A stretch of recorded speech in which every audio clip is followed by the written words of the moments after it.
Good morning, good afternoon, good evening, FCM community. This is your second draft podcast of the season. Since the first round took place over the break, and we really didn't get into, I think, almost the third round or later when the actual live draft started. We are giving you some more bonus content, and we also, Maddie and I, thought it was a deeper draft. So we're going to go pick by pick the second round too. Maybe not quite as much time spent on it as we do in the first, just because it is second round. But we think the talent's there. So we're going to take this podcast second round through the Comp B picks. And then if there's anybody past that we liked, we'll make mention of.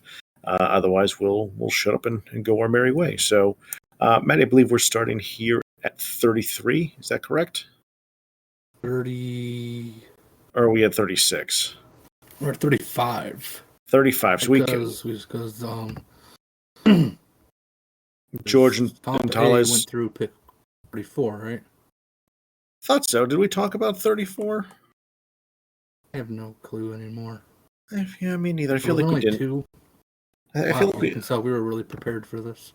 Yeah, I feel we didn't. So anyway, in case we didn't, I'll look it up real quick. In case we didn't, I'll talk real briefly about Devin George taking 30. Yeah, actually, I don't think we did. I don't think we did either. I think we stopped with my pick for some reason. So a couple of clicks and I'll figure it out. Yeah. Well, until then, I'll talk about Devin George, who's the third baseman, who I quite liked actually. When I was sitting at pick 32, it was between him and the next guy we're about to talk about, Tales. I'll vying for my pick at 32, but I'm with the pitcher because I kind of liked what he could become potentially. So I like Devin George, maybe not as a third baseman, definitely as a first baseman. I like his power-eye combo. I like his stats. I think it's a very good bet. I think to be able to get him down here at 33 is great value for Baltimore. I think they did very well with this pick. Yeah, well, first looking back, I really don't remember talking past beyond your pick, and I don't know why we stopped there because definitely was two more Comp A picks, and I guess we said screw you. Basically, sounds like us. Yeah, George, your guy wasn't on my radar because I didn't want the first baseman like that. Honestly, it's not bad. See a guy that dropped or aged? Yeah, he aged. So he dropped 3 points. You get a decent amount of time for him to grow. So that's 17 true upside. 5 or 6 years for him to develop. He could have a pretty nice stick. I mean, his splits are kind of almost like a switch hitter, not a split hitter. You can't really go wrong with this. I guess this is a guy that I wasn't looking at because of the position. Not necessarily third base. I didn't really want a first baseman this high, so yeah, it could be pretty good. Yeah, just third baseman, first baseman, bat. I like him quite a bit. I think he has a lot of nice potential. LA takes Isidro Tales, and a very advanced 22-year-old hitter. Just turned 22 this February, so he won't turn 23 until right before spring training next year. So very advanced. He shows with his vitals. Contact power, eye, all at or above his overall, which is already 73. Peak 90, strong arm. I think is a typical right fielder like we haven't seen in a while. Should hit for average, should have some pop, should have a good eye as well. I struggled not to take this guy, if that makes sense, because I really wanted to take this guy. I mean, this was a guy that I kind of had my eye on all throughout the first round. And then when it came down to it, I wussed out and did not take him, probably due to his age. I just, for whatever reason, I'm just like, I can't do it, even though I loved his stats. They were just they were really, really good. But again, he kind of advanced probably against who he was playing against. So I just kind of backed off from taking him. But I like him. I think he can be a very nice bat.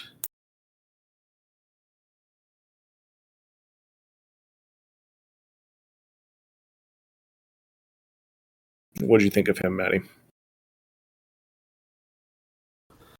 Helps if I unmute myself. Started off to a really great start. So yeah, I'm not as high as you are on him. Just with him being older and as well as the projections, it just doesn't have him all that great. Like he should have some pretty nice contact, but I do have the doubts on how much that his power develops. If we have a little crystal ball, we can see that definitely he'll be a power hitter.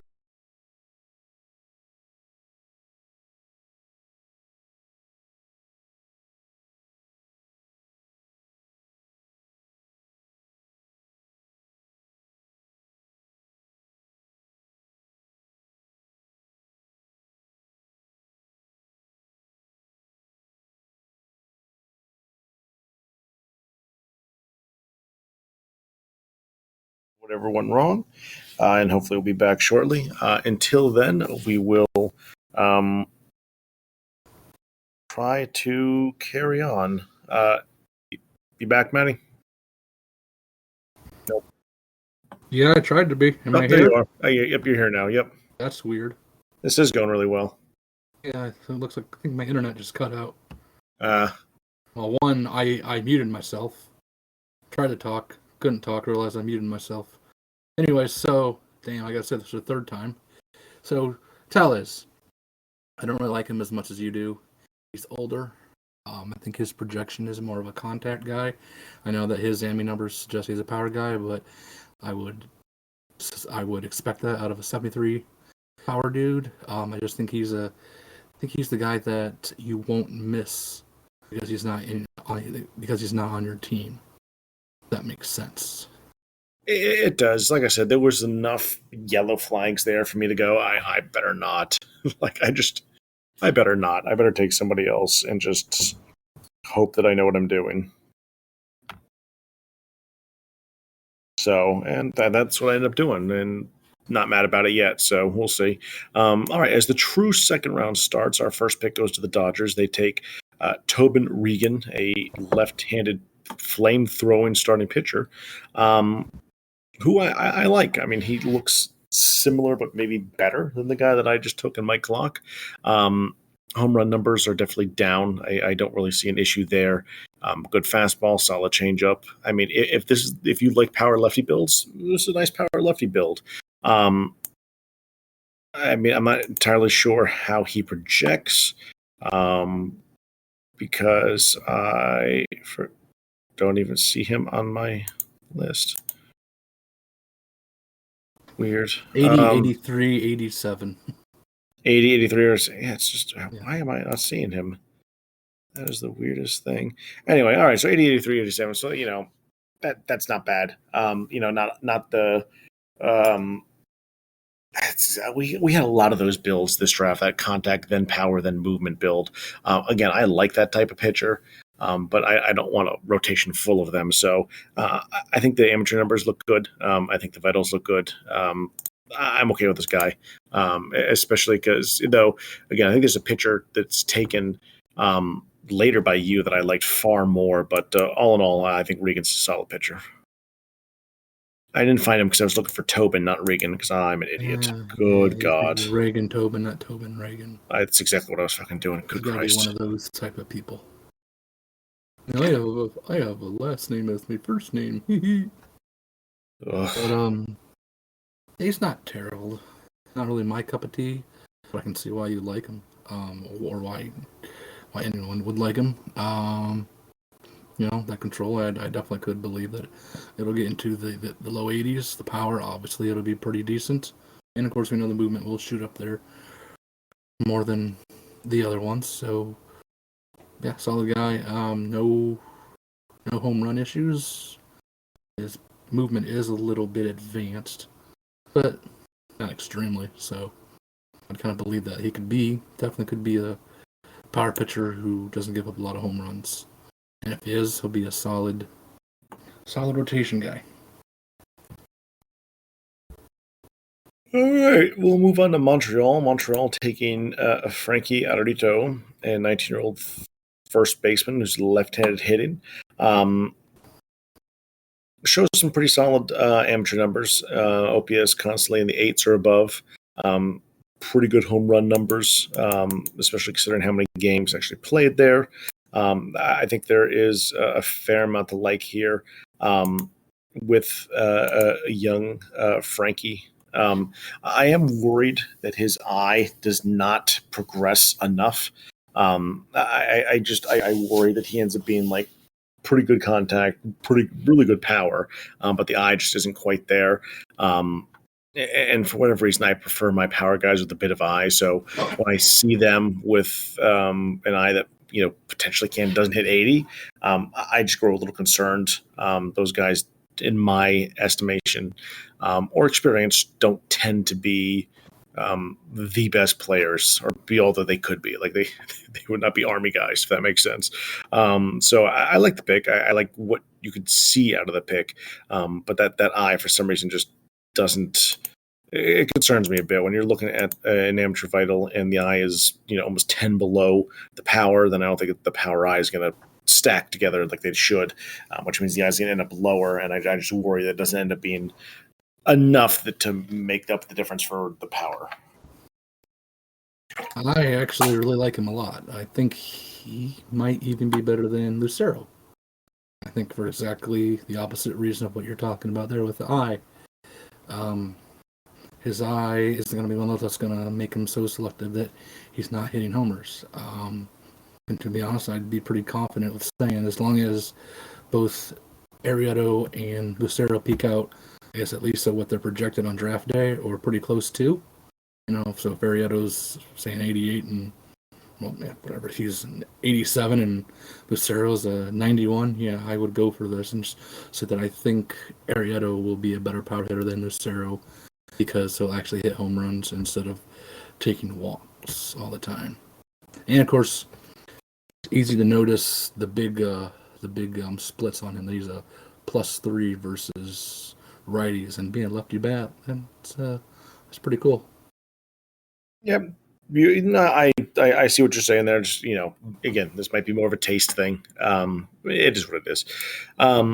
Next on the plate, we are at pick 37. This is Santos Pelaneos, a 18-year-old left-handed hitting, right-handed throwing shortstop, who is a Dan favorite. If Dan was still in this league, he would have been all over this guy because his glove is just glovey for days.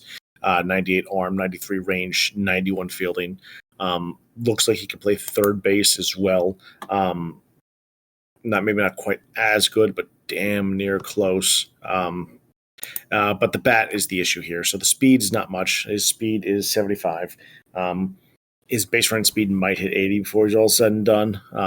But his bats could be a little bit light as well, which is fine if you want a glove first guy. But most people in the league want a glove first guy with speed to help cover the position. He's not going to have a ton of speed to help cover the position. I think it'll be enough to make him a whiz or semi-whiz at the shortstop position. And the bat's light enough. You throw him in the 9 hole, you really don't worry about too much. But for what he is, I understand it, but I feel like there might have been better players on the board. I'd probably agree that there could have been better players on the board, but I'd also say, if you can get a guy who's a potential Gold Glover there at shortstop, I think you go ahead and take him. I don't think you really even worry about that. He can play third base because it doesn't matter.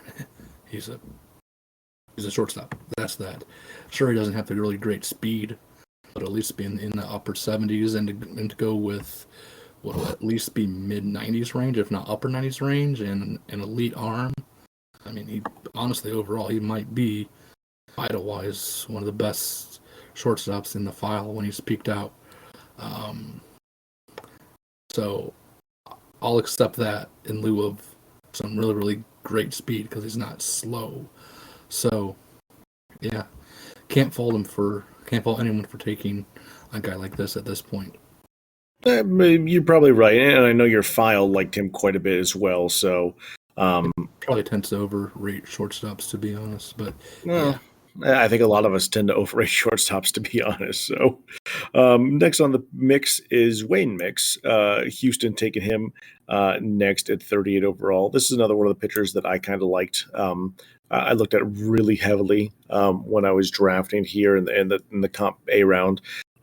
17 years old, solid control, good power, nice movement, but a ground ball pitcher, 65% ground ball pitcher.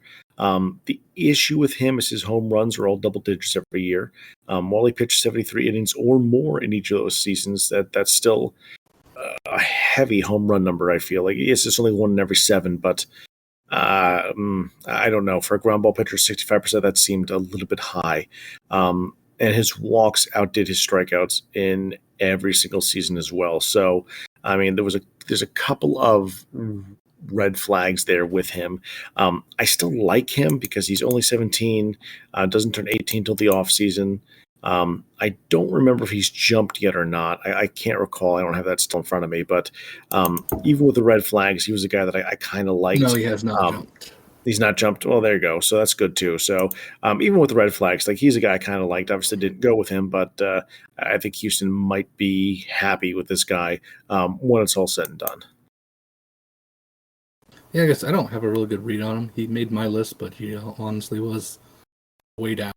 Everyone that I took, everything, not every, like the next 2 or 3 pitches I took after this were higher than he was, just because of, and my note was that he has a great ground ball percent, but an unclear build.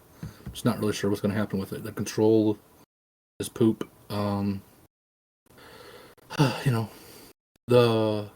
The home runs, yeah, it is a little bit of a worry, but with 49 movement and a 50 overall, and of course being 17, I'm less worried about that.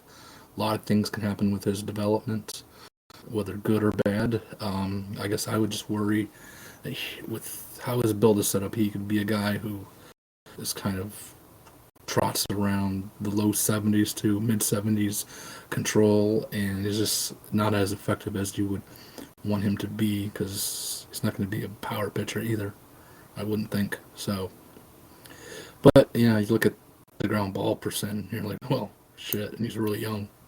If I hit with him, which would be great. But so still have a really good strong feeling on him. So yeah, you're right. All the stuff that I just said on him, so I kind of guess I do have a strong feeling that I don't know. And there was a lot of I don't know about it. And again, the home runs, a couple of the little things that I noted that I just wasn't a fan of. But it's one of those guys too. He's young enough that he might have that low key ace build. I remember at one point I did some heavy research. I think it was High Heat back in Baltimore. He picked a couple guys like late in the draft, like 3rd, 4th, 5th round beyond, that had this really unique look on draft day. And if I'm remembering correctly, it was something similar to this, where everything was above their overall except for their movement. Their movement was 1 below, and their power was like 10 to 14 above. And they ended up being like 90s across the board, like these true ace guys. And I'm not saying Wayne Mix is going to be that guy. I'm not going to say he's going to be that good, but I do vaguely remember notating something of these type of builds that ended up being very sexy a couple years down the road. So we'll see. But let's move on to your pick, coming at 39 overall, and that was David Frank, 21-year-old relief pitcher. I know when I was looking at the relief pitchers, there was like 3 or 4 that made the top of my list, and Frank was definitely one of them. I liked his vitals. I liked his amateur stats. There was a lot of things to like about him. I think the one thing that stood out with him, compared to some of these other relief pitchers, is he tends to have, by eye and by projection, a bit higher power than the other ones.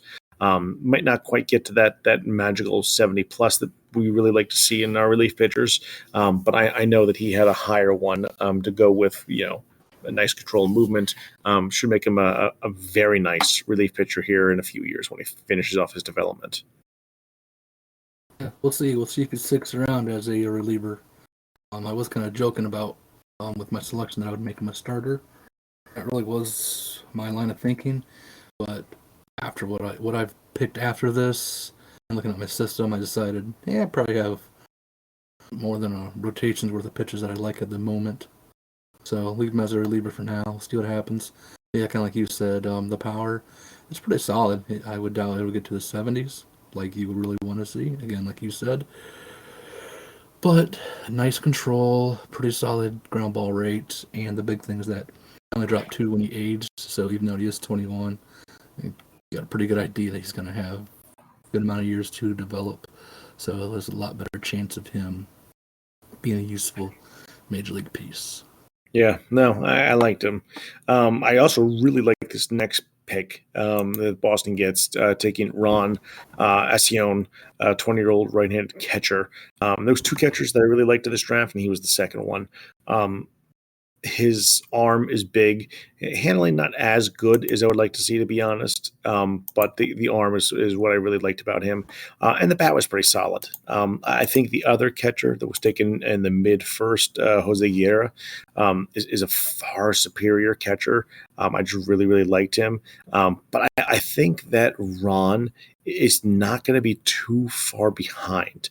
I think that he might have a little bit more power. Running the same problem we just talked about, though. I don't think his eye is going to be as well, as good, definitely not as good as Guerra, and just not as good as I would like to see. But I think the bat gets definitely good enough that when you combine that with the glove, and the handling, which will get a little bit better, like you should have a nice starting catcher on your hands here. To get him in the early second round, I think it's just a great pick. Again, I kind of think it's just okay. One big drawback is that his eye is about the worst kind of eye that you would ever want. It's that it's that low K, really low walk eye, and I think that's going to detract from how his contact plays.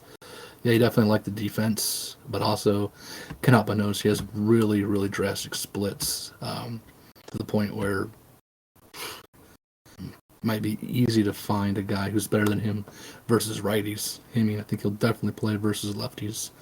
But for me and my scouting, it was just one of those. I didn't have a really good feel that he's going to be a starter. He might be, but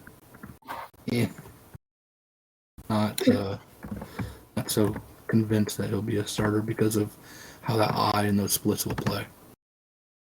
You make a good point. I guess we'll have to wait and see. I mean, it's funny you talk about eye, and here I am in main chat watching Gilly when he sees a 17-year-old with the eye. So every time we say a bad eye, I'm like, oh, so it's the Gilly 17-year-old eye. I like it. Oakland goes next. Oakland, I believe, was a trade up here to take Kerry Clary, who's just a fun name to say. But I liked this first baseman. I liked the power eye combo. I like the amateur numbers; they're pretty solid, and getting better as you go, which I like to see. The thing that I didn't like to see, and again, I also think he could potentially play in the outfield pretty solidly in left field. So I like that ability to kind of be able to move him around as needed, depending on how your situation unfolds. The low contact is really the thing that kind of gave me a little bit of pause on him. So he's currently at a 55 versus righties, which is 2 behind his contact. He's 19, so he's got some time to hit that 70 magic number. And he probably does. But how much more? Does he just hit 70? Does he hit 74? Like it's going to be close. And that just might make him not as useful as if his contact was a little bit better. So these 57 contacts, sub 20 is not as much a concern, but it starts to tickle something. I don't like to tempt fate too much with that type, just because when they miss hard. So the fact that he has a birthday coming up too, and that he already jumped this year, it looks like, it adds some more concerns to it. So what do you think about Kerry Clary? I think he's intriguing on the surface because the big peak, big power. He should be able to play left field and third base. So I'm just going to see if Andy actually has the game with him on him, that he can at least say what his vitals are at those two positions, because at least from the position change, it appears he probably could play either or once he's peaked out. But, those can be misleading a bit. So you really want to see first. In the chart itself, I mean, he's at a 84 arm, 79 range, 72 fielding left field. I mean, that feels pretty solid to me. Right, but I'm saying that can be wrong. It's not always correct. It could be close, or it could be completely wrong. Right. From what I've picked up whenever I've asked Andy, like, hey, can this guy actually play this position? Because his stats are like shit, but the fielding thing suggests he can play. And he's like, no, he can't play that. Well, Oh, it's well, good. shit. It's a good point too, because at third base he's an 85 arm, 81 fielding. That's nice for a third base. So, or at least a nice start Yes. for it. So, Yeah, it's would not ideal, but it's not bad if his bat plays. But the big thing I would question, kind of like you touched on, is that the contact is really low, and I would definitely be worried if there's enough time for him to get his contact where it needs to be. It might be one of those. It might be a point of, well, like some of the builds that we've seen over time, where that like they've got to peak out at 93 for their contact to get into the 70s. If they peak out at 90, no dice. They're just a platoon guy versus a lefty, so wrong side of a platoon. Um, yeah, and that would be my big concern with him, is that he just is going to be a really nice platoon guy, but shoot your shot and see, because like you said, when they hit, they hit. yeah, no, I like the thought here. I think it was nice. So, Giants pick next. Giants pick Kevin Carroll, starting pitcher, 20 years old, right-handed, out of the great college of I don't care. And by that I mean I couldn't click quick enough to see which college he fucking went to because I'm an idiot. Does he went to high school? Oh, Texas Christian. No, he went to TCU. TCU. Yeah, TCU. There you go. Horned dogs, He was a frogs, horny frog. horned frogs. Yeah, horned frogs. Anyway, this is one of those guys that I surprised didn't go a little bit earlier. This and that guy that I really like that you took here a little bit later. Kevin Carroll is a nice control movement looking cat with a 65% ground ball rate. I think the concern was the controls only 2 overs overall, and the movement's one behind. Movement one behind. Again, that's where I want to see it. And the home runs were okay. The 1 year of 9 was almost over 90 innings pitched, so that's not too bad. Though the whip was relatively high a couple of those seasons for those that care and calculate on their own the whip statistic. But still, I like this pitcher. 20 years old. Already had his birthday this year, though it looks like he might have had a jump too. Still, I like the thought on this guy. He didn't jump and he didn't age either, because he had a February birthday, so we didn't see the drop yet. Okay, yeah, good point. I could definitely say that I can see why he fell this far, because it's not a real sexy build for the overall. Like I've said, in the last draft, over a couple guys, Tony Coggin was one of them. Of if you look at him before his jump, you probably really like the build, but then he jumped and you're like, not all that great for the overall. But I think a lot of times that's what happens once guys are in the 50s and they jump into the 60s. It looked really good in the 50s because of how Mogul does its ratings and all that kind of stuff. Oh, you have all these vitals over the overall. And once he jumps in the 60s, it's not that good. But when they keep progressing, they're probably just fine. Yeah, obviously, as you know, the projections just didn't love Carroll. Has him low 80s control, 60s power, and mid 80s movement. I think he can definitely beat that projection. It was actually very tough to not take him over David Frank. It was going back and forth, because that ground ball percent is awesome. I mean, even if he hits what those projections have him as, he'll be a dude because his ground ball percent is amazing. So that's what it's going back and forth, but the whole 2-drop on the birthday that I can be guaranteed that he was going to have time to grow sold me on Frank. But Carroll, if he does a similar thing, yeah, probably I made the wrong choice. But yeah, really good player, and this just adds to the fuck Cheeto. Yeah, well, it is what it is. Royals next on the clock at 43 overall and taking Thomas William Beauregard III, 20-year-old shortstop. Excuse me, out of the great state of Alabama. Even though he went to Florida State for his university. It was funny. I remember Andy on right when this pick was up said, "Hey, anybody who doesn't have a pick got some run by you." I'm like, I got no picks anytime soon, and I don't have the ability to trade up because I've got crap picks left. And he asked about a few players, and one of them was Beauregard. And my commentary was, take Beauregard. He seems interesting. And that was basically it between the 3 guys that he had suggested, one of which he still drafted later. I thought Beauregard was the most intriguing. I think he's going to have a pretty solid glove. His fielding might not be as high as you want to see it, but I also think he's going to have a bit of power and contact. Like he just something around the whole thing. I'm kind of intrigued. He was, I think, and I described it as a unique player, just because of the way that his build ran. Compared to some of the other guys in the draft and just in general. So I liked Beauregard. He was one of those guys that like I thought might get overlooked for a while just because his speed was not ideal. Even though his glove was pretty good, like maybe he would fall a bit. Didn't think he would quite fall all the way down to comp B for me, but wasn't sure how far he'd fallen. Clearly only as far as 43. But I do like the direction that Andy went here with him. I think it could pan out. Yeah, I like him too. The other thing that's interesting that Andy would draft a guy with that's really slow, and as I wrote up, having been a second baseman, obviously I don't think he want to play that at shortstop. I agree. Yep. But definitely, if it's a real interesting build of.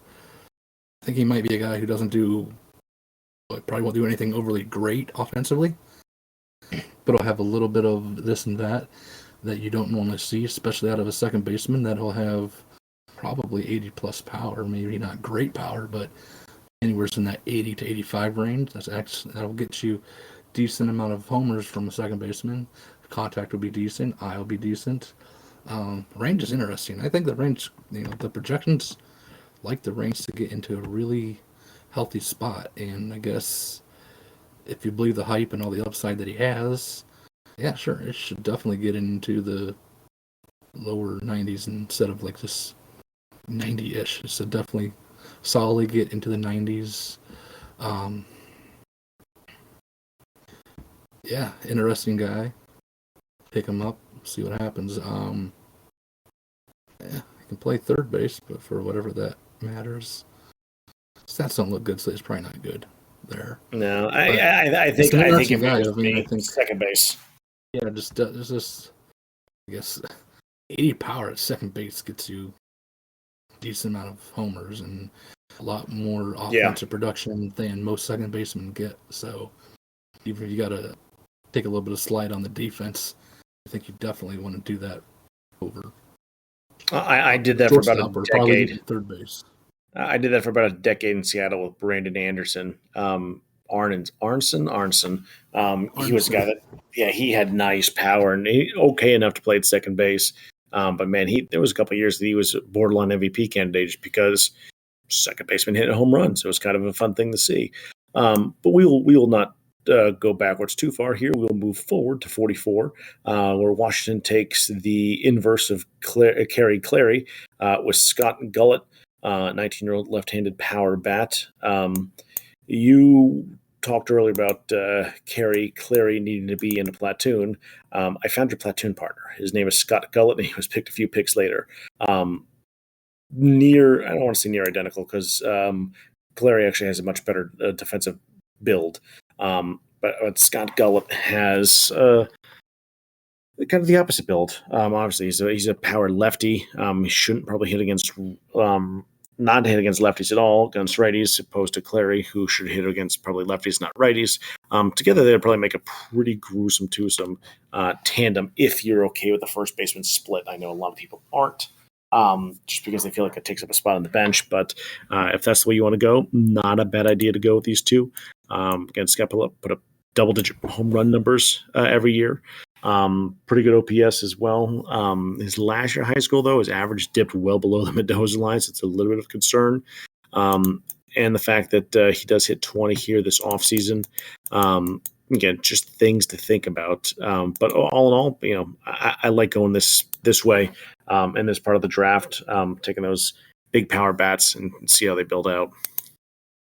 I guess I wouldn't be worried about the off-season birthday thing. It's because everyone's going to age. You know that when you take them, they're going to, by this time next year, they're at least going to be a year older. We know that. And if you're going to have a birthday over the off-season, at least you get the maximum developmental time during the season.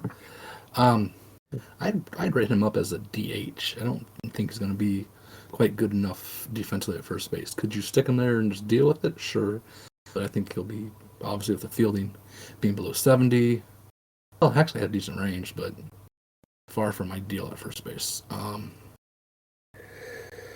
Oh, one of the big things I noticed is while he does have some nice power, nice home run numbers, the double totals are extremely low. And well, yes, you prefer a home run over doubles.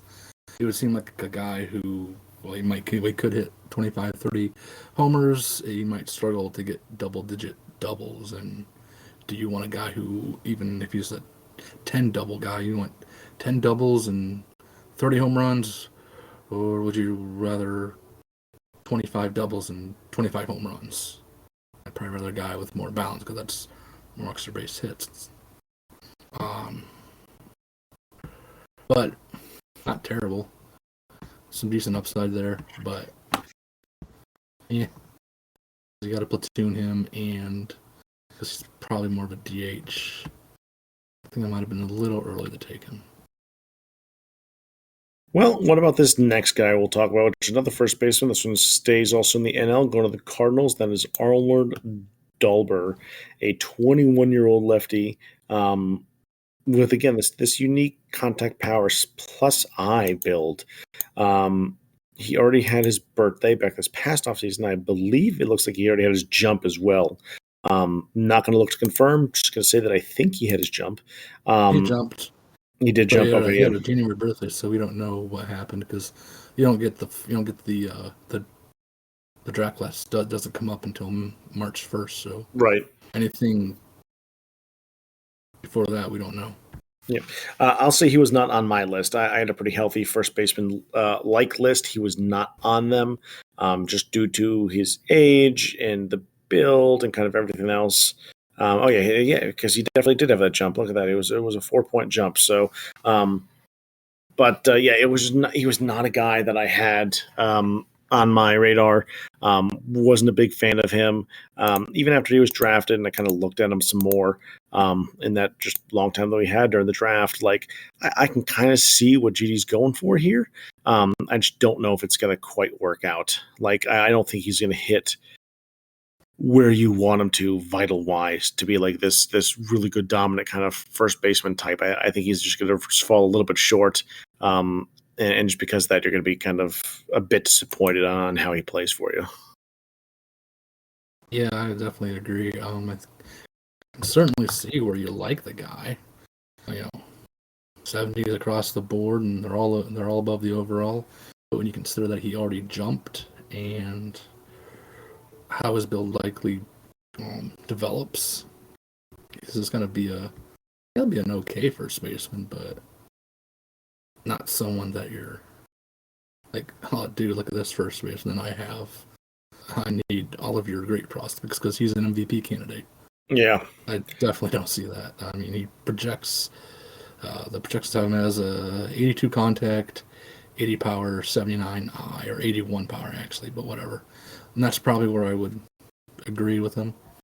Probably which makes Tallis, who we talked about earlier, a better option. Yeah, just okay, being okay for first baseman, but second round in this draft, nah.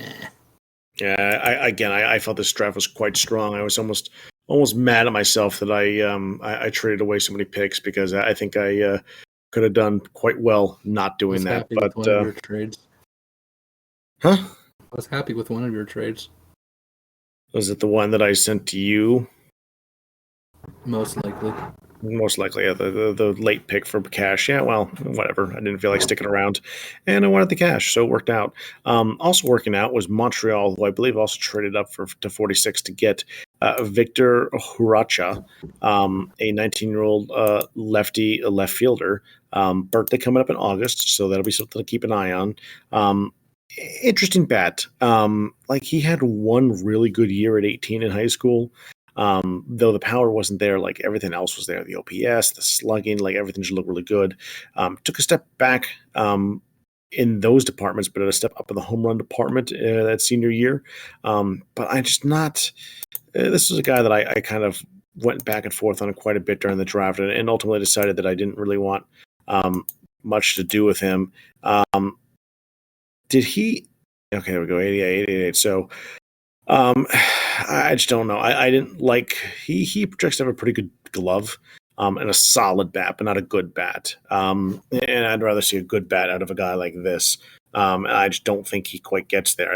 I think the vitals, or not the vitals, the amateur numbers going to speak to that as well. That like he's not going to hit for what you hope that he hits for. And just because of that, like I think it's an okay pick. I don't think it's a bad pick, but it's not a pick that I would have been comfortable making just because I don't think he's going to hit the way that you want him to.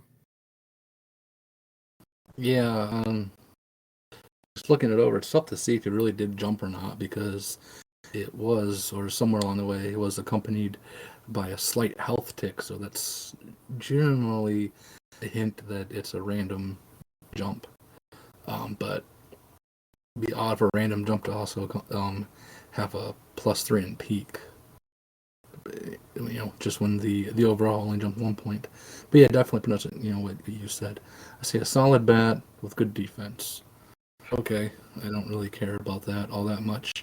I think there's a little more glittered eyes because he's a lefty bat, and the vitals, at least the power and eye, are above his overall, and he could become great, which he could. He could have some really great development, but I wouldn't bet on that, especially with this draft. There's probably other guys that I like better. Actually, there's definitely guys that I liked better. Especially in the outfield. A handful of guys coming up that I like quite a bit better. But we'll move on to 47. This is Julio Bave going to Chicago White Sox. He was on my list. He was a guy that I wanted to really like, but couldn't. He's got a real good 3-pitch combo, 55% ground ball rate, really good control. But I feel like he's going to be that control monster, that guy that gets like 90 something control, but has like a low 80s movement and just doesn't pitch well. Even though he has no home run problem. Check that. The first 2 years pitching, he had a bit of a home run problem. The last two is he seemed to have clicked that back into where it needs to be. But again, another guy whose whip is really high. It's almost a 2 there that senior year. It's just these guys that are all control and not enough movement. I tend to stay away from as much as possible, unless I want to get them and hope they jump and turn them in the trade bait. But considering how the trade market's been of late, that just seems like a fool's errand. So I want to like him, but I can't. I just do not like Julio Bave, unfortunately. Yeah, when I was scouting, see that control, and you see the movement, and you're like, oh, hell yeah. Hell yeah. And then you look at his numbers, like you mentioned. First 2 years, high home runs. Second year, low home runs. However, move your eyes over to the right a little bit, and his junior and senior year, his opponent's batting average were both over 300. Yeah. Oof. That just tells me that Mogul's just going to try to dick with you and go, hey, he's either going to give up a lot of home runs or a lot of hits. Or, hey, maybe both. But like you said, he'll have amazing control. But, yeah, he might be one of those guys with 90 control, barely 80 movement. And you keep wanting him to be good, and he just sucks ass. You wait for that one good season that he gets, and then you trade him for as high as you can, knowing that he'll never do it again. Right. It's well, it might not be the greatest example because I think he did have a one good year. And he does have kind of, never mind. The example I'm looking at does not even pertain to that, but yeah. But just guys with that kind of control, the low movement, they just tend to not pan out. But I'm very happy that an AL Central team picked him. He was just a guy that I didn't have on my list because I knew someone else would take him way before I even thought it was worth rolling the dice on him. Yeah. Agree. Next pick in the draft is going to be pick number 48. This is Cincinnati, and they took a left-handed starting pitcher. Oh, wait, it was Cincinnati. They did not. They took a righty. His name is Manny Santazio. He is a 22-year-old college graduate. He completely graduated from South Carolina University with his degree in economics. He is a 50% ground ball right pitcher with three pitches, at just above or just below his overall. Projects to be I mean, his numbers are pretty good. A couple years, the home runs are a tidbit high. His opponent batting average, like we were just talking about, for the most part, down low. Strikeout the walkout's not bad for a ground ball pitcher. There's a lot of things to like, but again, he's already 22. Though be 23 before spring training. So the question is, development time. Honestly, this could be one of those guys that obviously takes forever to develop. And one of those guys doesn't like fully develop to like 27, 28. And they can work out at times. But just with an advanced age and the vitals not being quite as advanced as his age, I just had a little bit of concern about that with him. I don't think it's a bad pick. I think it's a very interesting pick. But there was just a couple of things in there that I was just a little bit wary of. I did like him. I like him a lot more than I ever realized because I know as a green guy. I don't know why. Weird. Huh. I just learn something new every day. I said that he had a really good ground ball percentage and he should have some really nice movement. Yeah, he is kind of one of those weird guys. He's 22, but he's really underdeveloped. It does give you the suggestion, like you said, that he might have a long time to develop, but at the same time, it might be a long time before he gets to the major leagues. I guess you take it with, it could be a shitty thing or it could be just an okay thing because, if he doesn't peak out until, say, he's 27, maybe Mogul gives him a 27 to 30 peak, so you're not getting many peak years. But maybe gets a 27, 34 peak. Possible. I wouldn't bank on it, but it's certainly possible. So I guess I don't think it's a bad pick. I think it's one of those picks that you hope that you get a quick big jump out of. That would definitely help. Like if you get that big, not even necessarily this year, but maybe early next year, when the jumping season starts, you get that big jump out of him, and all of a sudden he looks like he should look now, and then you feel much more comfortable with the pick. But I hate rolling the dice on stuff like that personally. Like if I'm drafting a guy hoping for a big jump, I've already lost. So that's definitely what I think. Because I'm very jaded on getting jumps out of your draftees. It seems like, in my experience, you don't get them, or you don't get them to the right guys. You get them out of your 4th and 5th round picks. And you're like, well, I wanted that first rounder to get a nice jump, not that schmuck. Right. You're 49.71 that all of a sudden becomes a 56.79. You're like, oh, a huge jump still doesn't help me. But yeah, it's like, oh, well, that's really fucking great. But yeah, can't hate the pick. Apparently, he was a green guy, so I don't know why, but he was a green guy. So. Yeah. He was highlighted on my list. I highlight guys that kind of like in yellow, and he was definitely highlighted. But I think it'll work. Did move my list around a little bit here and there, so maybe I was trying to highlight someone else and I accidentally clicked him instead. So there you go, Manny. You got a green guy status. 49 overall goes to Washington. They take Austin Morris, a relief pitcher, 20 years old. Big surprise. Pete always takes relievers that are youngish in the second round and then turns them into dominant closers. Why? Because he's Pete, and he somehow fucking does that every time. And it's to the point that he has like 17 of them in his minors that he will not trade to you unless you want to give up 16 firsts for them. Nonetheless, this is I love these interesting type pitchers. Dude's got a low 3/4 delivery. Like he's just like a Kevin Apier submarine type pitcher. Like that's just got to be cool. His fastball maxes out at 81 miles an hour. He's got a 65% ground ball rate, and he throws a sinker curve as his 2 pitches.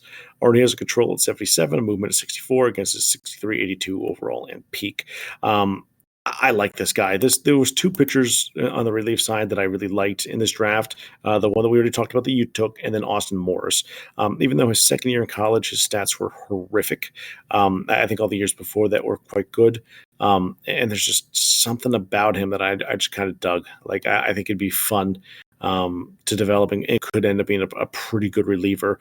The only concern that I had with him, other than again that sophomore year in college, his power is at 48. Like it's going to be low. It's going to be really, really low. So sometimes certain pitchers like that still pitch really well. But power that low concerned me a little bit with Austin Morris, but I still really like the pick.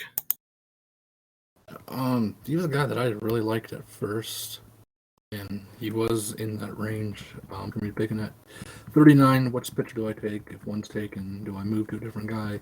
He probably would have been number 4, but I did sour on him just a little bit just because of the home runs. A couple of the years, actually, I think 3 of the years, they're a little high. He's just weird. He's gonna have this has that Jekyll and Hyde type of a vibe of where he has a couple of years that are really really low, and 1 year that's not bad, and 3 other years that are a little bit high. And considering that he has 64 movement, that does concern me. And of course, he won't get many strikeouts, but of course, you definitely gotta love the fact that he has a 65 ground ball rate, and the control is amazing. Definitely very less concerned about a reliever's movements. It's also weird. I don't know if we've really ever have we ever seen a guy with only 16 endurance? That's absurdly low. Usually if they're in the teens or like 18 or 19. Yeah, I was just saying, I've seen a lot of 18. 17s, but 16 is damn low. But of course, not a bad guy to take and see what happens. Just that for me, he was squarely the 4th guy because of those home runs were a little bit concerning with the 64 movement. I think almost everybody that we talk about from in this round and beyond, that there's some red flags, but I liked him. Definitely one of the top 2 on my board for relievers. The next reliever is the next pick taken. This is one of those picks that when it happened, I'm like, oh, sweet. One less guy that I don't have to worry about because he was not on my list. I did not have Adam Wells on my list at all. There's a lot of things you look at and you kind of like.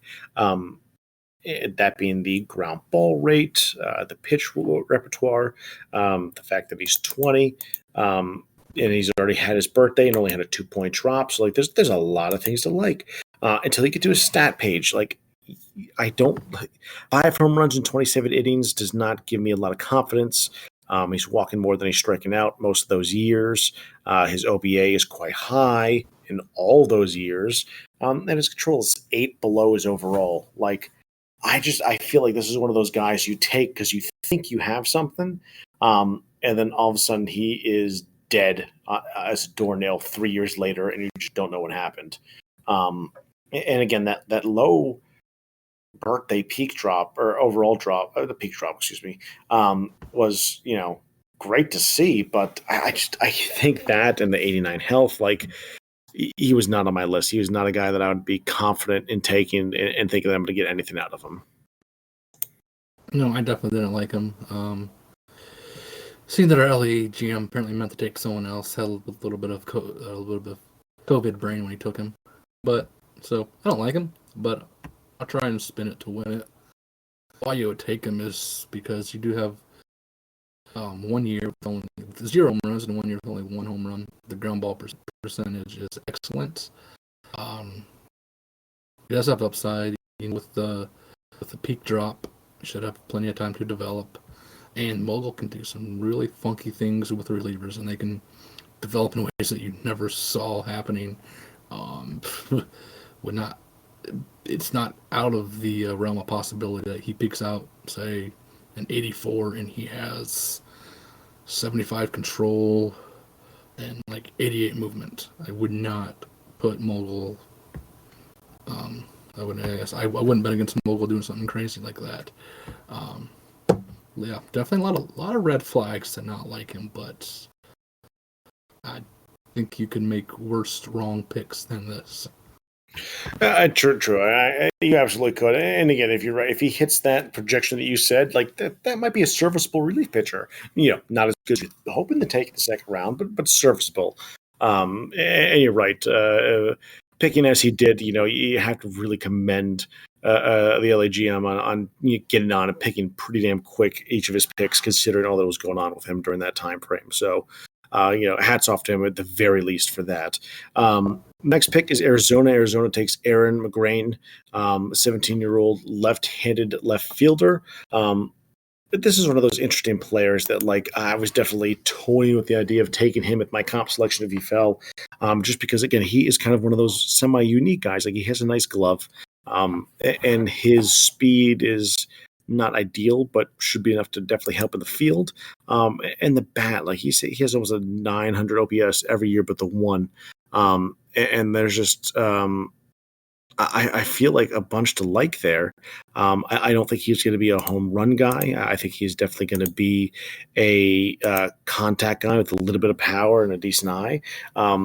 I see him as a nice two hitter, honestly, or maybe a 6 or 7, but still like a bat that shouldn't be too bad with a glove that should be quite nice. I like the pick. I think it was a nice pick at this part of the draft. I don't really like him much. My comment on him was good contact, but lacks identity. Kind of when Andy's talked about, try to figure out what he does well. That's where I struggle. Doesn't have really great speed. Contact power. Okay, that's great, but your eye is the wrong type of eye. It's That's more right. of the lower walk, lower strikeout eye, and unless he gets to elite contact, that usually draws down on their average a bit. His defense is not bad, but the fielding is a little bit lower. I just really question his impact. Yeah, he was kind of, I guess, I would put him in the value range. If I can get really great value on him, sure, I'll take a stab at him. But the second round, especially in this draft, isn't that. I had guys taken in the third round. And I think even a couple guys in the probably taken in the fourth round that were above him.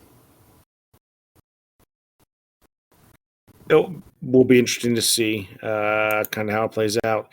I think the next guy that we're about to talk about has a very similar kind of projection, and that is Edmund Arigata, a 16-year-old lefty. Now, the fact that he's 16 might mean that his projection isn't quite the same, but I think this is another guy that projects very similar to McGrain as far as he is going to have probably a higher contact, and a power that doesn't quite get to where you want it to be, with kind of that same eye that we talked about. I mean, I think they project pretty similarly. The difference is Edmund, his AMI stats, his high school stats, there aren't as good as McGrain's were. OPS is lower, everything's just lower. But I think the fact that he's 16, and we all know, or at least if we don't, I'm about to tell you a secret, Mogul loves 16-year-olds. I don't know why. I don't know if it's because they could drive, or it's just because, wherever Mogul was made in that state, 16-year-olds are legal. But Mogul really digs 16-year-olds and does very fun and aggressive things with them. So when you get a guy that has some nice things to like, and is 16, and you're able to take him in the mid to late second round, do it. No reason not to. Same with don't let Andy take all the switch hitters when Andy's helping a team out and drafting for them. Same rule applies. Don't let Andy take switch hitters. Don't let Andy or anybody else take the 16-year-olds. They tend to do better than expected. So Matty is back from his scheduled break, and we'll now talk about Edmund. Yeah, so I did really like him. Like, I know, at least I heard a little bit of what you said of 16-year-old, and we know that Mogul can do some funky shit with 16-year-olds, like Gilly does with 17-year-olds. Let's just say not the same funky shit Gilly does. We need to make sure we separate that out for the newer GMs. It's very different, but yes. I know we're beating the dead horse, but I just can't help it. It's always fun to say that one and more. I guess I would say I'm cautiously optimistic about him because he is 16. The power's a little bit lower than what I want to see, even if it is above his overall. However, with everything being above his overall, and of course him being really young, gives me a little hope that if he can develop well. That's where I was thinking of that, but obviously you want guys to develop well. But I guess if he can peak out in, say, the 88 to 90 plus range, I think you'd really like the way this bat would turn out. Think of him. Where the hell is he? He's above a couple of the other first basemen. He's above Gullet. like him better on gold because of the age and how Mogul can do its shit with those guys. Definitely not a bad guy to take a chance on. No, I think second round and beyond, especially late second round and beyond, like a lot of times, like I have my guys that I kind of like, and then I look at 16-year-olds and switch hitters, and like these guys outrank the guys that I have in my ranking just because of those two factors. And sometimes they do. But we'll move on to pick 53 as we're closing out here the second round. And that is Travis Hansen. I'm going to say it here. I like this pick. I like this pick quite a bit. I think I immediately texted Dave. I was like, yeah, I like it. You know, there's a lot of things you're going to look at and you're like, why? Why would you like? I just do. I think his glove is not that bad. It's not the best glove you're going to see. But I think it's going to be not too bad. The fact that he has a little bit of speed there to go with that glove, I think is going to help quite a bit. And I don't think the bat is as bad as people are going to think. It's not going to be a Hall of Fame type bat. It's not going to be a third or fourth hitter type bat. But I think it gets good enough that you're able to use him as a regular everyday player, and that he does pretty well at that point. We see the guys sold this one of the draft every year. Like I think 2 years ago with Phil down here this far was a similar type build. I like these guys. You know, they don't always hit, but I think he could be a guy that ends up like straight 80s across the offensive side and good enough on the defensive and sleep over it. If that's the case, that's quite a good pick for this part of the draft. Yeah, he was not a guy who made my list at all. But as my next pitch was approaching, I started thinking of it. Do I consider this guy just because of how far he's fallen? I think he could end up being very similar to Beauregard on the offensive side. Could definitely see him, kind of like you said, being 80s across the board with solid speed. Actually, good speed, just not a big time base stealer. Like you said, the defense, it's not great, but he'll have pretty solid speed, so that makes up for it just a little bit. Definitely think he would suffice defensively at second base.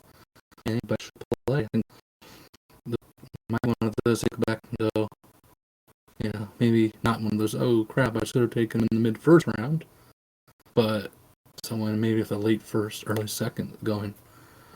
Yeah, I think that fall way too much because I felt his defense wasn't good enough. I think this is one of those guys that in a year where you have a team that has, say, multiple first-round picks and a comp pick or two in the Type A, that he goes there. Like I feel like it's one of those guys that if you have multiple picks high up, you're more willing to take a flyer on him just because you have so much draft capital. And nobody that had the draft capital this year had the right set of it to take this guy earlier than it. But yeah, I think he went a bit further. He's one of those guys that I was crossing my fingers that he would fall to me in the comp B. No, he shouldn't probably. But figured maybe they double overlook him and he just keeps dropping and dropping and dropping. But I think Dave does well to get him here at 53. Montreal trades up, I believe, to 54 to piss me off and take the guy that I wanted most of all in the second round, and that was Nomar Wheeler, 20-year-old right-handed hitting right fielder. This is one of the bats that I kind of dug in this draft. The eye is not where I normally want to see. But based on who was left as my pick approached, I really focused in on this guy. Also, is the first name of one of my favorite all-time Red Sox, so that kind of helped too. But I liked his makeup. I like the fact that he has a solid enough glove that he should be able to stick in right field, and a little bit of sneaky speed there, which should really help that as well. But I really like Wheeler. I think he could end up being a pretty good player. It was pegging him in probably my 2-hole if I can nab him, but clearly was unable to.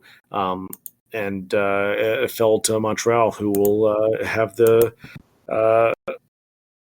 honor of trying to make a good player out of him. So, yeah, I like it. I think it's one of those interesting guys that you look at him on draft day, you think, I don't really like the guy. He's a righty. The defense doesn't look all that great. What's he really going to do offensively? It's just tough to tell. But you kind of look at him a little deeper and go, huh, that range actually isn't that bad at all. And once he develops a bit, probably gets into the mid 80s range. And with the +3 boost to the arm and fielding, it's not terrible. And it's not ideal, but playable on the corners. And the bat is, I think, it's one of the more just interesting bats in the draft. Of what the hell's going to happen with him? Let's see. Let's take through the projections. Projections have him as 83 contact, 89 power, and 78 eye. And it is an eye that is a tad bit lower on the strikeout, so kind of what I like to see. I think this could be. I think he should be one of those guys that you keep looking at and you keep wondering, why is this guy so damn solid? And also to boot his speed, Pierce is going to try to steal more than his 77, 78 speed. He'll try and steal more. Will he be successful? We don't know, but he'll try. So maybe his speed does play up a little bit, and just one of those guys that you keep wondering. Seasons when his build doesn't look like anything amazing. It just looks very solid, but I think it's a good pick. I like it better than his previous outfielder that he took by a wide margin. Yeah, me too. Houston, next on the clock. This comes to the part of the draft where Houston and I were talking because I kept trying to trade up with Houston because they had so many goddamn picks that they would not move for an old friend. Nonetheless, it was a will I pick MZ's guy or not? And he thought he had him on this pick. He was wrong, but Cullen Guzelac, a 19-year-old left-handed power pitcher. He was on my list. He was not the guy. I ended up drafting the guy that I wanted after Wheeler went. But he was on my list. I do like him. Home runs below 1 per 10, which is nice for the most part. ERA's low. Strikeout to walk is good. OPA's low. Like there's a lot of things to like about this power pitcher. He's 19. He's got room to grow. It projects to be a pretty solid looking build. Not the best build, not the most ideal build maybe, but a pretty solid build with at least 80s across the board. So I like this pick quite a bit. I think Houston did do well. And as he and I joked about, he's probably one of those guys he ends up trading me in a couple years anyway, because he then remembers that he doesn't fucking like power pitchers and that I do. And then we pull a trade Berryman style. So we'll see how that goes. Maddie, tell us why you didn't like this pick. Because he had a 30% ground ball rate. That'd be the one. But I actually do like him and like the pick. He was on my list. Not the kiss, but he was on my list. Oh, is it so bad that that's right where my mind went to, and I almost started singing it? I'm like, oh, I better not. That'd be one thing we would not be able to scrub from the podcast. No, I will make fun of you, but you can certainly do that. Which is why it's not going to happen. Yeah, I think it's just overall solid guy. Like you touched on most of it. The build will be there. I actually kind of think the high endurance might really help him out if the control doesn't get really good. Then it'll just help him go a little bit deeper into the games. Yeah, solid guy. A guy who I would have been toying around with my pick, except the guy that I really wanted was still there. Except the guy that you get next falls in your lap, and that is Josh Walkington. Yep. Love the pick. I really do. He was one of those guys that, for whatever reason, my first time and a half through the draft class, he caught my eye enough that I yellowed him, but I really didn't go in depth and look at him too deeply. And then right before here, so Walkington goes here at pick 56. Also known that I guess LA was in our chat here and did say that this was the guy that he meant to take instead of Adam Wells. So that is unfortunate for LA. But so here we are with Walkington taking at 56 overall. So right at the start of the 50s, I'm trying to narrow down my potential list, and like he popped back up, and I'm looking at him deeply. I'm like, Jesus, how is this guy still here? I'm like, this guy looks really nice. And then a couple picks later, he was gone, and I didn't have to worry about him anymore. But 65% ground ball rate, really good curveball, good slider, solid fastball. His control is high, but his movement's one above his overall, which means his movement's going to just skyrocket. And he's got a slip of power too. Like there's a lot to like about this guy. He turns 22 here in December, so he's a little bit older. But again, his vitals are a little bit more advanced than the guy we talked about earlier. I'm less worried about it. He's from Norwalk, Connecticut. I have a lot of family that lives there, so I like this guy quite a bit. I think he's probably one of the steals of the late second round, to be honest. Yeah, he's from my hometown's namesake. Wrong state, like right that. Town, right? Yeah. You pretty much touched on all of it. I'll just touch on the fact I can see why he might have slipped. I think people overthought the high health thing of, he has 90 health, that's going to take away from everything. Well, he already has 76 control and a movement that's above the overall. What are you really worried about? It's going to take away. He's already got really nice base, and the fact that he only has 52 movement, which means once he makes his trek up into the 70s, going to get a little bit of a natural boost to the power and movement. I'll take it up even further. So he's already at 50, so probably going to be a lot, but nonetheless, this could be something where at the end of the year, I'm looking at a 68, 85, 86 guy. It's pretty easy to take a guy with a 65% ground ball rate.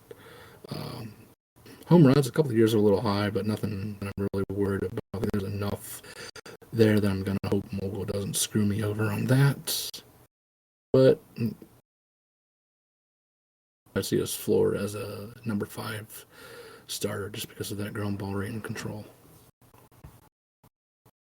I like him. Like I said, I like him quite a bit. I think it's a great pick. It'd be fun to watch to see how he develops. Twins are up next. Twins take Brandon McThomas. Mac Thomas, a 21-year-old lefty. He already had his birthday. It was back in April, and it looks like because of that birthday, he had a 2-point drop, which is good to see. I like this bat. Not really glove. Maybe stick him in left field if you're comfortable with that. Maybe just hope the bat gets good enough to DH him. I know when I was drafting and looking pre-class, he did not make my yellow list just because I don't think there's quite enough meat on the bone for his bat to be good.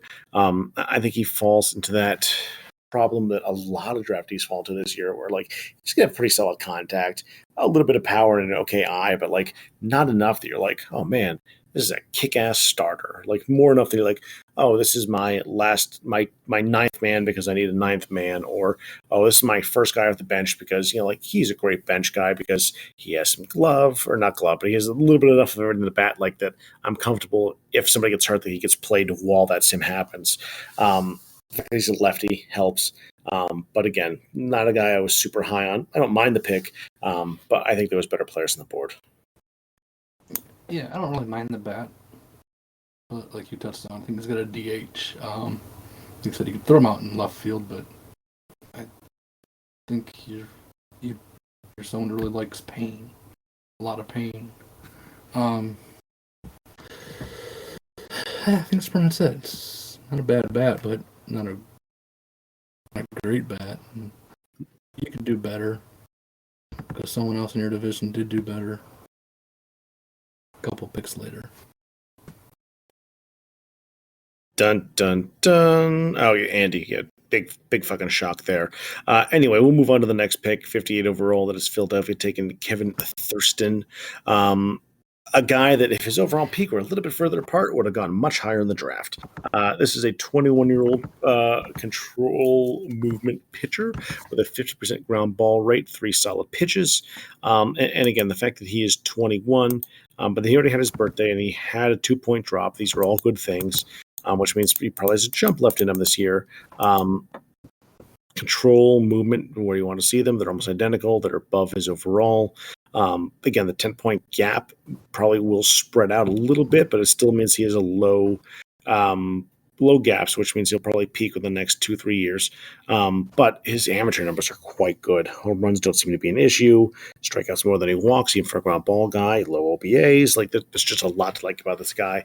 I think the fact that he was a 69-79 threw people off, and I think that was to Dave's advantage. I think Dave gets a good rotation player out of this, just because people were a little bit weary of some of this stuff. Yeah, I really wasn't a big fan of him. I can see why you like him. All the stuff you said are different reasons I like him. I just don't think there's enough potential with him. He can be okay enough, but you say he dropped 2, so he has 6. Yeah, so it says 6 true upside. I'd be completely shocked if he develops past 24. Maybe that's enough time for him to get good, but I see that being something where he just gets okay, especially if he misses a jump. If he ever misses a jump or the jump isn't what you want to see, that's pretty much a lost year, and that really hurts. You can just see him pretty much if he peaks out at 79, just okay pitcher, nothing great. I would probably still want to reach for something better because there's still better upside guys in this draft. It's just a safe pick to. If I get a couple of jumps, I get a number 5 starter. If I don't get a couple of jumps, get a guy who I can shuttle back and forth between AAA and long relief. I think you make a good point on the jump thing. I think that this is a guy that has this year, next year to develop, and then peaks the spring training thereafter. So spring training 14, I think he has peaked. It's just a matter of where he's peaked and what he's looked like at that point. But he doesn't have far. If he gets those 2 jumps or 2 jumps and a bump, I mean, he could get into low to mid 80s control and movement. Again, not going to be an ace. But I think he'd be a darn good pitcher if he gets to that point. So I think there's a lot to like here. But you're right, it's a slim margin on what's going to happen with his development. No room for error. We will move on to Darrell Daintree, a 17-year-old left-handed pitcher who went to the Houston Astros. Another one of those guys that control first, then power, then movement. He is a 45 ground ball average. More than likely, that'll bump up to 48 and a half to make him a quote-unquote high ground ball guy. Home run numbers are a bit high for me, to be honest. The stats are not ideal for me, to be honest. The fact that I think that he's 17 is really what makes you kind of ignore some of that stuff that you're worried about in the stat line. I don't think he projects to be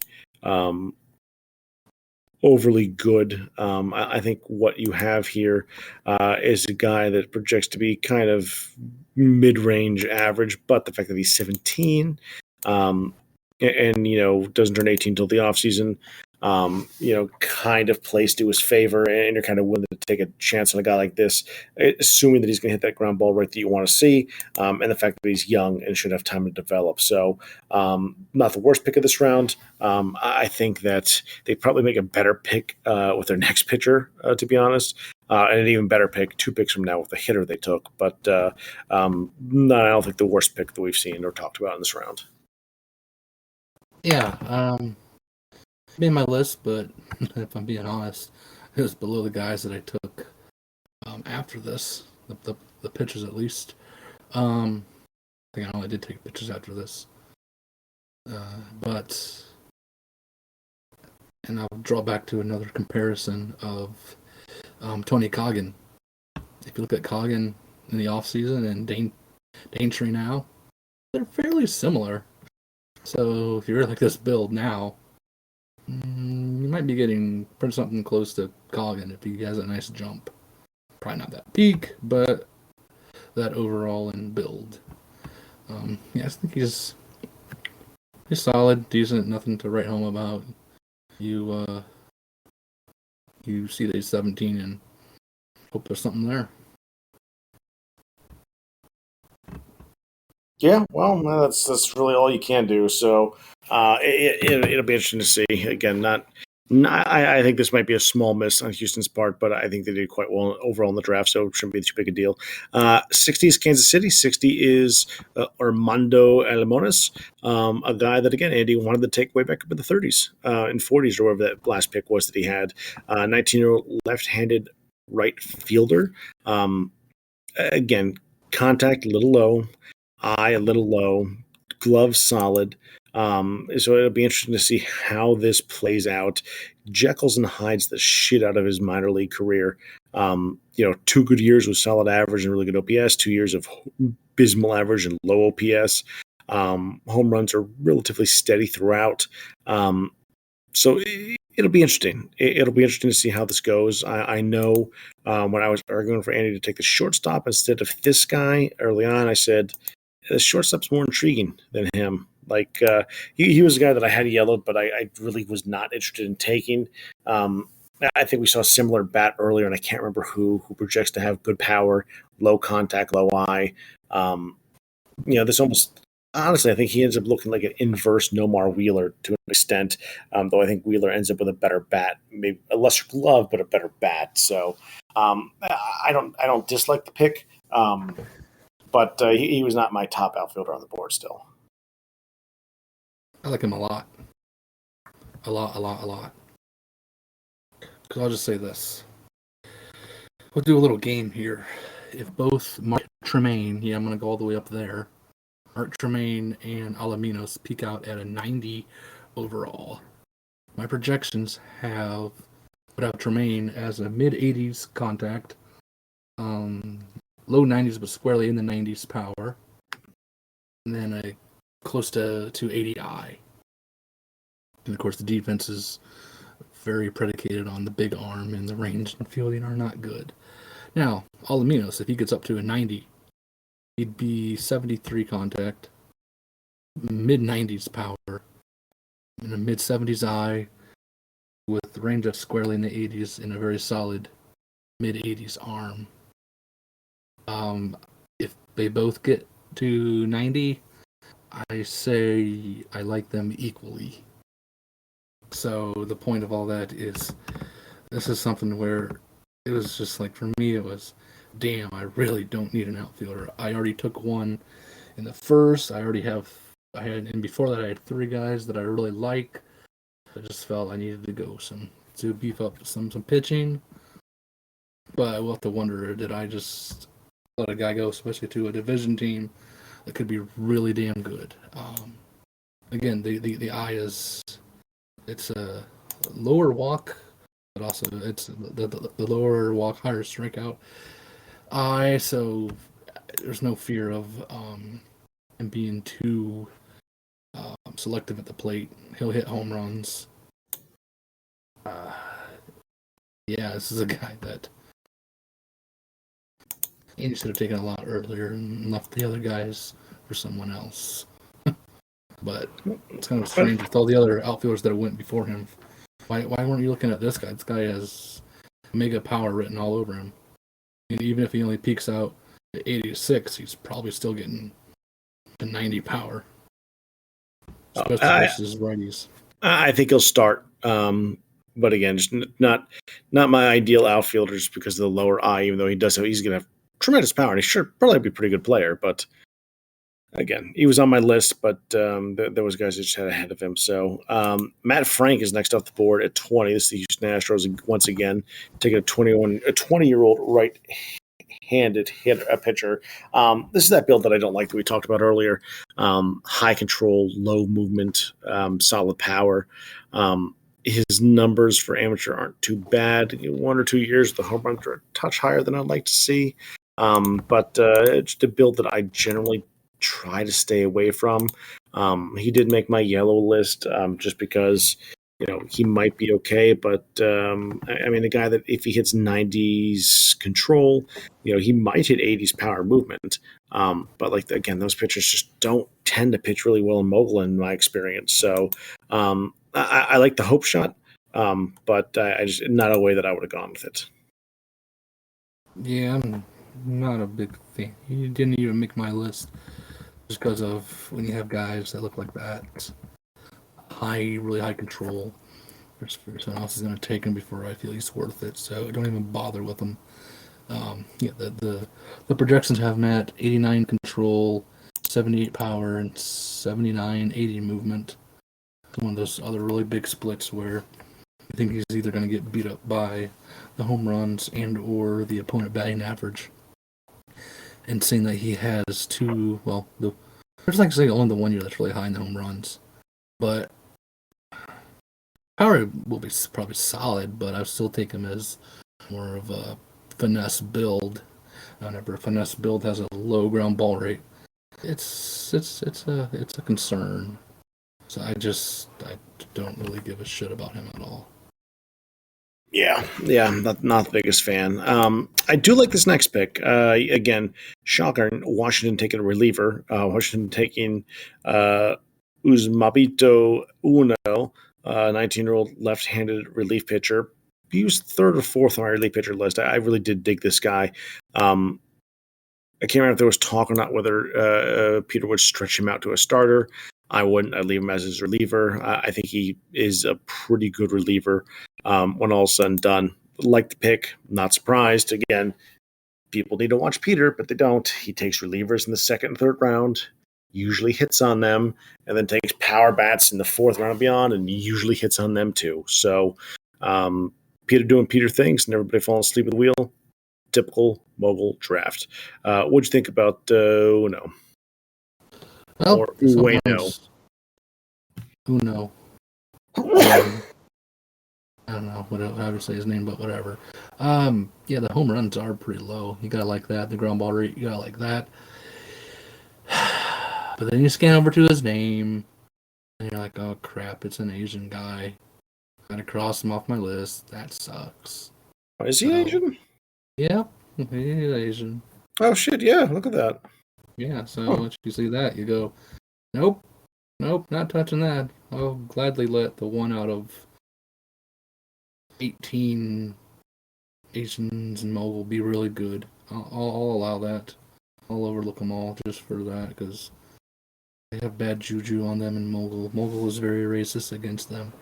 So. Yes, dear new listeners, Maddie is not racist against Asian players.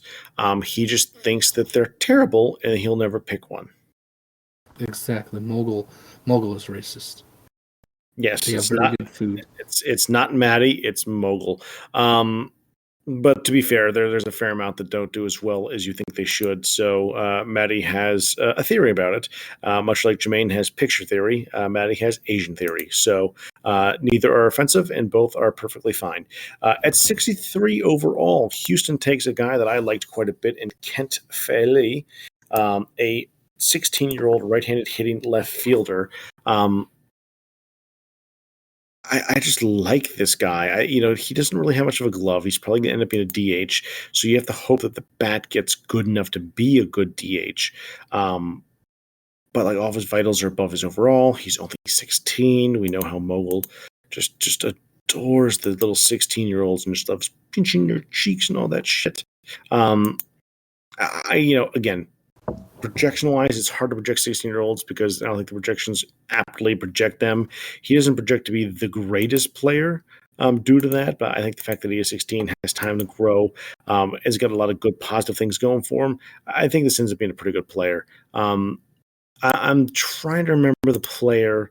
I don't think he looked this underdeveloped on draft day.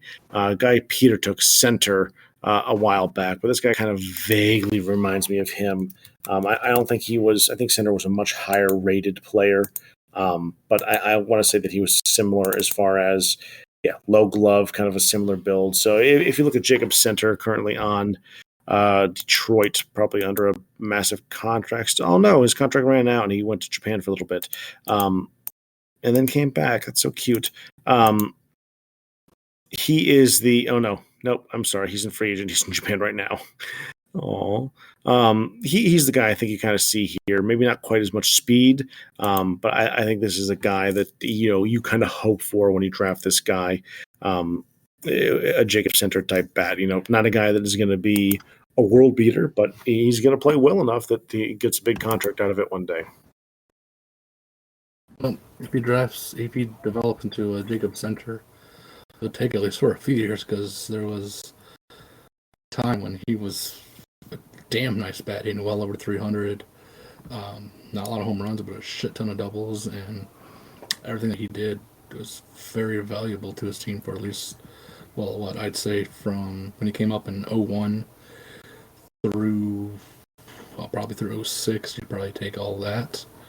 But, yeah, I don't know if I get to that level, but do like him for the fact of course, 16 mogul can do some crazy shit with 16-year-olds, but decent enough power, especially for the overall. The eye is where I would like to see it if it's going to be a lower eye because it's a higher strikeout eye. Yeah, solid guy to take a shot on here in this part of the draft with him being as young as he is and with as much assumed upside and potential as he looks. Next in the draft is the Yankees taking Josh Lindsay, 20-year-old left-handed starting pitcher, who looks a lot like the guy that I always talk about in the draft at some point, whose name I always forget and will never remember at this point. Gentleman that Hokie had for quite a while, left-hand pitcher, will pitch one or two really good years and give you this hope that he's a real good pitcher, but ends up not being the best pitcher. Yes, thank you. He's a guy that ends up having like a mid-70s control and then like the mid to upper 80s like power and movement, and you're like, oh, this is kind of a cool build. Like this is going to work, even though it shouldn't because the control is lower than it should be. But like it does kind of work on and off. That's the kind of vibe I get from this guy. Like that's his peak. His peak is Abahi, a guy that plays well one set of every 4 seasons, and then like quietly walks away when you try to type him. So that's the kind of vibe I get out of Josh Lindsay. Might be wrong, but and again, not the worst pitcher to have, but there was probably better players on the board at this point. Yeah, I don't really like him much at all. I can just say the ground ball rate sucks. The health sucks. A couple of the home run years are low, but a couple of them are high. So I'm just going to say that sucks too. And the fact that I will say this, he is a lefty. I'm very open to drafting lefties, but when all of those flags are coming up and he's a lefty, it's just a guy to cross him right off the list. I mean, you're right, he could become something like that, but I don't think he'll become anything of a consistent starter, especially with the fact that he might spend as much time on the DL as he does on the field. Yeah. I don't have high hopes for him, but every now and again we're wrong. Not often, but every now and again. Minnesota's next with Fred Thompson. Fred Thompson is a 22-year-old right-handed starter pitching. Another power build, with control and movement being where they're at. Dominant fastball, solid slider. So there's a couple things to like here. The one thing not to like is it does look like he had a 3 or 4 point drop at his birthday that he just had when he turned 22, which is not great. It's not bad. 3-point drops. The 3-point drop's not too bad. He's got 4 more years to develop. Yeah, so he should have time, which is good because his vitals need that time. That's not one of those guys that is just borderline vitals compared to age. But if he just had his drop, he might still have his jump this year. So if that is the case, who knows what he might look like by season's end. Couple years, the home runs tend to be a touch high, not real high. Like 14 out of 107 is not great. It's not bad. A little higher than I'd like, not terrible. His OBA was high a couple years too. There, those last 2 years in college, 280, 256, not great. And again, just giving up way more hits and walks than he's innings pitched. His whip a bit higher than you would like to see. But again, this part of the draft, not a bad guy to take a shot on, I don't think. I'm not remembering if he was on my list or not. He was. He did make my list, it looks like, as a guy to kind of keep an eye on because, I thought that there's a potential he might have that build that I've really started to like, that like low 80s control, mid to upper 80s power, and then like upper 80s to low 90s movement. For some reason, I've had some good success with those builds of late. He kind of has that type of build. So if he gets there, could be a real nice pick here, back end of the second. Or are we officially into Comp A or Comp B? I can't. There Oh, we were are. We're officially into Comp B yeah, there because were four Mass would have been the picks. last pick. So Yeah. So yeah. yeah, So we're there's officially only into Comp two B. So Comp B picks. I like the pick in the Comp B. 2 Comp B picks. All right. So one more pick to go. Yeah. Yeah. Kind of what I think about him. I think a lot of things make sense about him. The ground ball rate's low, and he is a power pitcher, so I'll accept that. The only 3-point drop. I don't know if the only, but that's probably what's expected of him or hoped of him. Should develop until he's 26. There's time there for him to get a major league pitcher. He did make my list. Again, another surprise there. But I think because I really don't want power pitchers, ground ball percentage at least makes sense. I'm more accepting of their kind. Yeah, so he projects out at a mid to upper 70s control, mid 80s power, and mid 80s movement. If you get something like that, I think he'll be effective. Control, whatever. Don't really know if I give too much of a shit about control as some other people, but that'll play, especially with the power being really good and the movement being solid. But then being a little more advanced and older, yada yada yada. The potential on him is a little bit low, but again, we're critiquing the 65th overall pick at that point, so Right. whatever. Yeah, we're getting borderline to that draft that recap the Canadian Mike always wet dreamed over, which was a full pick by pick recap, which by the by will never happen. Nonetheless, we are at our last pick of the evening, official pick. We might have a couple picks past us. I know I do, guys that we like. And this is Sean English going to the Pirates. He's a 22-year-old left-handed hitting center fielder. An interesting makeup on Mr. English. Pretty solid glove. Not the best glove that we've seen, and not the worst glove that we've seen. Much better suited, I think, for left field potentially than center field. Got some nice speed. Not the best speed you're going to see, but his base runnings are almost all upper 80s. And nice contact and a surprising amount of power. You look at his amateur numbers, and minus that 16-year-old high school season, he's hit double-digit home runs every year. With OPSs that have been generally 900 or above, if not 11 or 1300 and above. So there's some intrigue here. I don't think he's going to steal a ton of bases. I don't think that's where his speed ends up. But it was one of those guys that, like, especially after talking to Andy about Beauregard and kind of like, the intriguing player, like this guy was just very, very intriguing to me. I mean, this was a guy that was, I even tried to move up a few spots to kind of guarantee that I get him, just thinking that somebody else might see what I see. And nobody did, fortunately, and I was able to nab him. So I think the age probably kept him back. Maybe the contact as well, but and like we talked about earlier, he's a narrow development window. I mean, his speed's off by 3. He might have a jump this year, and past that, maybe 1 or 2 years to develop, and then he's probably ready for Major League Baseball. So, not a ton of room to grow. But again, he catches a runner, might be a pretty good player. We'll have to wait and see. But I liked him enough to draft him, and excited to see what I get out of him.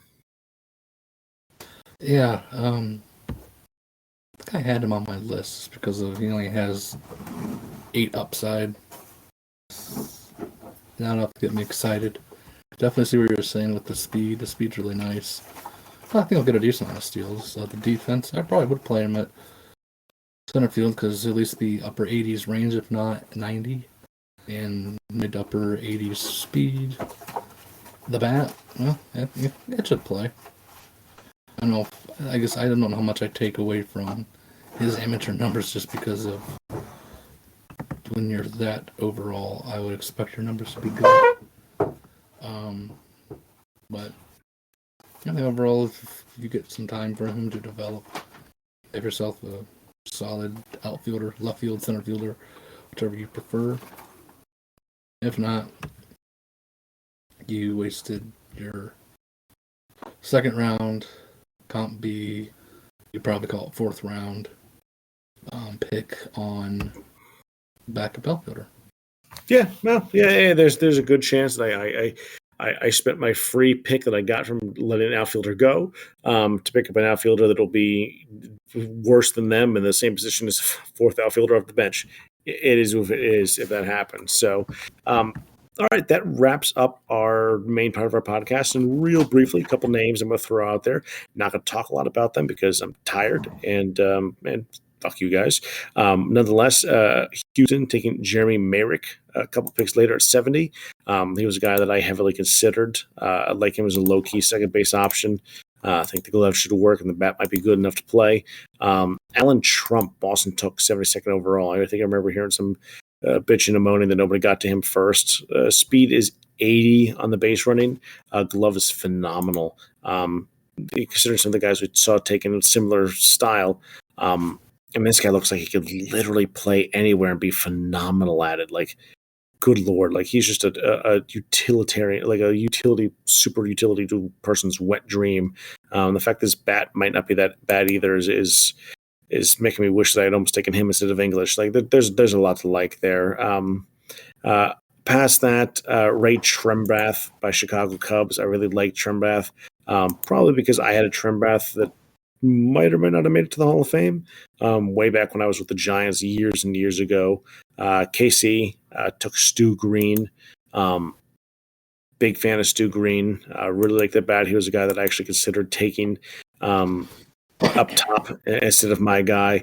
Past that, there was another outfielder that went. There was a speed guy that I swear Dave took.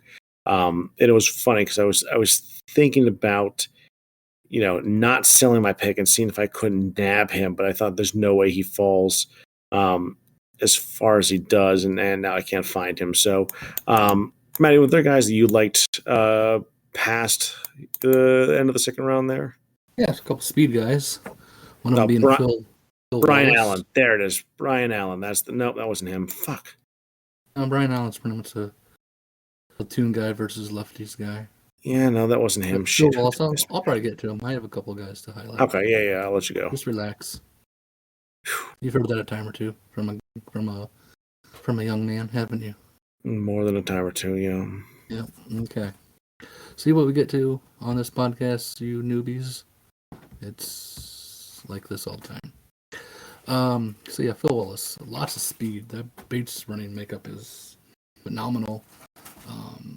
He did have the 3-point drop, a little more than what you'd want to see, but if you get lucky and get 3 years development out of him, and you get jumps every year, you could have a pretty nice outfielder in your hands. It's definitely a guy that I was probably considering at 71. And honestly, 71 was a green guy. But another one was Wayne Affelt. I have no idea where he was taken, but Wayne Affelt was a green guy. Really good ground ball rate. His birthday is coming up, so we will see just how much upside he truly does have very soon. But definitely a guy worth taking, wherever in hell he was taken. And I think a guy was taken right after when I picked 71. Reliever Brian Madigan. Really good ground ball guy. Showed a lot of low homers. Beautiful guy to take at that point. Let's see. As a green guy.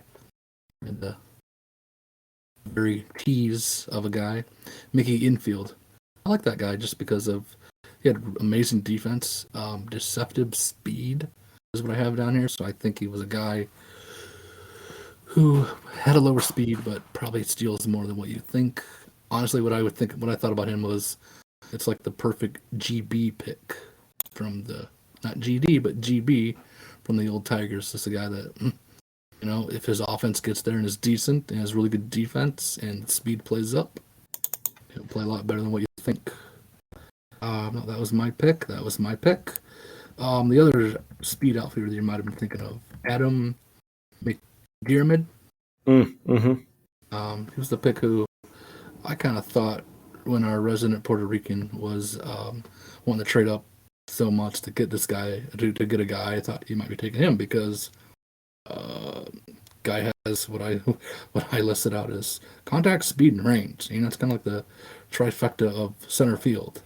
Yeah, he doesn't have a lot of upside, but if you lot of these guys don't show they have a lot of upside, and if you get lucky and they have a few years to develop, well, maybe he peaks out 83, 84, and if that guy peaks out at that point, you've got a pretty good outfielder. Couple more, I'd say just three more. A guy who, if I had kept some of my picks, I've been looking at him a little bit more. Reliever Tracy Osborne. I just thought, since we already know that he dropped and only dropped 3, with the amount of upside that he has, there's a good chance he could be decent, and he has a pretty good, at least I have on my notes, a good power build for right now. Am I right? I hear you clicking. Oh yeah, I'm clicking around in the file, looking at some stuff, but no, I agree with those. Yeah, those are some speed guys I think we're taking that I like quite a bit. Just 2 more here. Another reliever, Danny Pugh, the guy just with the upside on him, a really good ground ball percentage. Another guy that I would have taken a pick on in the later rounds. And then lastly, Tim Benoit. The guy's really young. I have him as sneaky steals. So if you get the bless of mogul, and he actually does have some time to develop. Seattle took him. Yeah, okay, cool.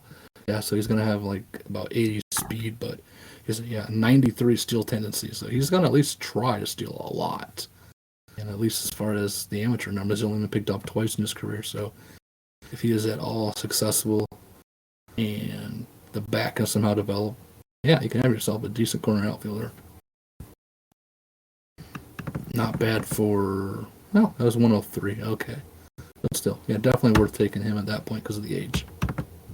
Yeah, and again, I think there was a lot of good pick, and that's why we did the second round draft recap. There was a lot of good players taken in the second round and beyond.